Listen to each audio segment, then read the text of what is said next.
Hi friends, welcome to my channel Sairam competitive exams.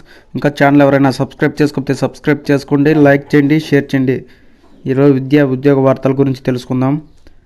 Dental doctor పోస్టుల భర్తీకి walk-in recruitment.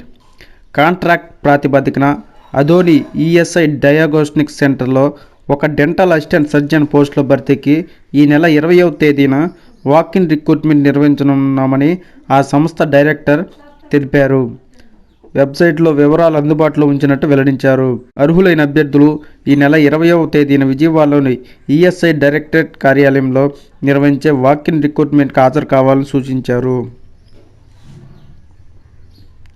20 నుంచి research set దరఖాస్తుల స్వీకరణ. రాష్ట్రంలోని వర్సిటీల్లో పిహెచ్డి సీట్ల భర్తీకి శ్రీ వెంకటేశ్వర వర్సిటీ గురువారం ఏపీ రీసెర్చ్ సెట్ 2024 నోటిఫికేషన్ విడుదల చేసింది.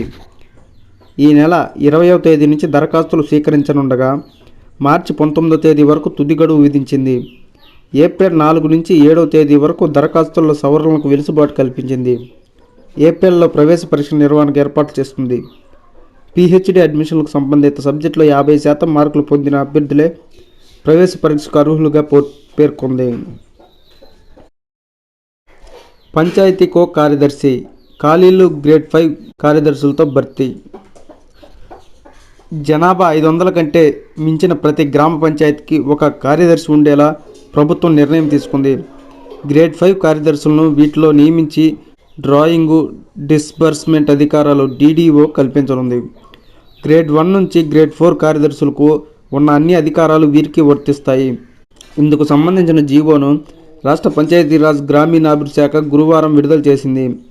2-3 చిన్న పంచాయతీలు సమీపంలోనే పెద్ద పంచాయతీల పరిధిలో పనిచేసే క్లస్టర్ విధానం రాష్ట్రంలో ప్రస్తుతం అమల్లో ఉంది.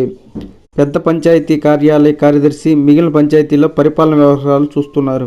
తాజా నిర్ణయం ప్రకారం హెడ్ క్వార్టర్ పంచాయతీలో గ్రేడ్ 1, 2, 3, 4 కార్యదర్శులు ఒకరు ఉంటారు. మిగిలిన పంచాయతీల్లో ఖాళీలను గ్రేడ్ 5 కార్యదర్శులతో భర్తీ చేస్తారు. ఈ పంచాయతీ కార్యదర్శులకు సంబంధించి డీడీఓ అధికారాలు వీరికి కల్పిస్తారు. ఒక పంచాయతీ పరిధిలో ఒకే సచివాలయం ఉన్న చోట ఖాళీలున్న గ్రేడ్ 5 కార్యదర్శితో భర్తీ చేయనున్నారు.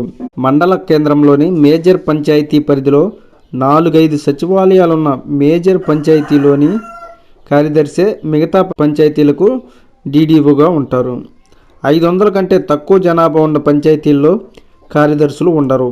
సమీప కార్యదర్శులు వీటికి ఇన్ఛార్జీలుగా వ్యవహరిస్తారు. డిఎస్సి దరఖాస్తులు ఈడబ్ల్యూఎస్సి కోటా రగడ. ఉపాధ్యాయ నియామక పరీక్ష డిఎస్సి దరఖాస్తులు ఈ నెల 12 నుంచి 14 వరకు ఈడబ్ల్యూఎస్సి కోటా రిజర్వేషన్ లేకుండానే ప్రభుత్వం స్వీకరించింది. దీనిపై అభ్యర్థులు ఫిర్యాదులు చేయడంతో గురువారం నుంచి ఈడబ్ల్యూఎస్సి ఐచ్ఛికాన్ని తీసుకొచ్చింది. దీంతో ముందు దరఖాస్తు చేసిన ఓసీలు ఈడబ్ల్యూఎస్సి రిజర్వేషన్ కోల్పోయారు. దరఖాస్తు ఎడిట్ ఆప్షన్ ఇవ్వడం కుదరదని, కావాలంటే మళ్ళీ 750 చెల్లించి దరఖాస్తు చేసుకోవాలని అధికారులు అంటున్నారని అభ్యర్థులు వాపోతున్నారు. ప్రభుత్వం చేసిన తప్పునకు తమనే బాధ్యులు చేస్తుందని ఆవేదన వ్యక్తం చేస్తున్నారు. 3 రోజుల్లోనే 30,000కు పైగా దరఖాస్తులు వచ్చాయని, చాలామందికి ఈ కోటాకు అర్హత ఉందని చెబుతున్నారు. ఎస్జిటి పోస్టులో బీఈడి అనుమతి ఇవ్వడంపై హైకోర్టులో వాద్యం. సెకండరీ గ్రేడ్ టీచర్ పోస్టుల భర్తీలో బీఈడి డిగ్రీ ఉన్న వారికి రాష్ట్ర ప్రభుత్వం అనుమతించడాన్ని సవాల్ చేస్తూ గురువారం హైకోర్టులో వ్యాజ్యం దాఖలైంది. ఎస్జిటి, బీఈడి అభ్యర్థులకు సమాన అర్హత కల్పిస్తూ ఇచ్చిన నిబంధనలు రద్దు చేయాలని కోరుతూ పిటిషన్ దాఖలు చేశారు. డ్రోన్ ఆపరేటింగ్పై శిక్షణ. జిల్లాలోని పలు డ్రోన్ పైలట్ల కోసం దరఖాస్తులు స్వీకరించినట్టు జిల్లా వ్యవసాయ అధికారి ఒక ప్రకటనలో తెలిపారు.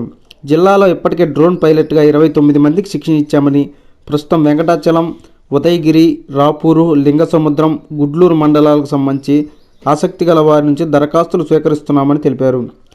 వివరాలకు మండల వ్యవసాయ అధికారులను కానీ, జిల్లా వ్యవసాయ శాఖ కార్యాలయంలో కానీ సంప్రదించవచ్చని తెలిపారు. ఇంటర్, వ్యవసాయ డిప్లొమా, వ్యవసాయ ఇంజనీరింగ్లో ఉత్తీర్ణులై 18 నుంచి 65 సంవత్సరాల మధ్య వయసు కలిగిన వారు అర్హులని తెలిపారు. అభ్యర్థి పేరు మీద కానీ, కుటుంబ సభ్యుల మీద కానీ పొలం ఉండాలని, అర్హులైన వారు దరఖాస్తు చేసుకోవాలని తెలిపారు. ప్రైవేట్ స్కూల్లో ఉచిత విద్యకు దరఖాస్తుల ఆహ్వానం. ఈ నెల 23 నుంచి మార్చి 14 వరకు అవకాశం. విద్యా హక్కు చట్టం కింద 2024-25 విద్యా సంవత్సరంలో ప్రైవేట్ పాఠశాలలో పేద పిల్లలకు ఉచిత అడ్మిషన్ల కోసం దరఖాస్తు చేసుకోవాలని సమగ్ర శిక్ష ఎస్పీడి ఒక ప్రకటనలో తెలిపారు. ప్రతికూల పరిస్థితుల్లో ఉన్న అనాథలు, హెచ్ఐవి బాధితులు, విభిన్న ప్రతిభావంతులు, SC, ST, BC, minority, OC వర్గాల పిల్లలకు ఈ పథకం వర్తిస్తుందన్నారు. రాష్ట్రంలోని ప్రైవేట్ అన్ఎయిడెడ్ పాఠశాల వీరికి 25% సీట్లు కేటాయించామన్నారు. 1వ తరగతిలో ప్రవేశానికి ఈ నెల 23 నుంచి మార్చి 14వ తేదీ వరకు అర్హత గల విద్యార్థుల ఆధార్ వివరాలతో వెబ్సైట్లో రిజిస్ట్రేషన్ చేసుకోవాలన్నారు. వివరాలకు సమీప మండల విద్యాధికారి లేదా జిల్లా విద్యాధికారిని కానీ సంప్రదించాలని తెలిపారు. Okay friends, thank you. All the best. Video నచ్చితే లైక్ చేయండి, షేర్ చేయండి, సబ్స్క్రైబ్ చేయండి.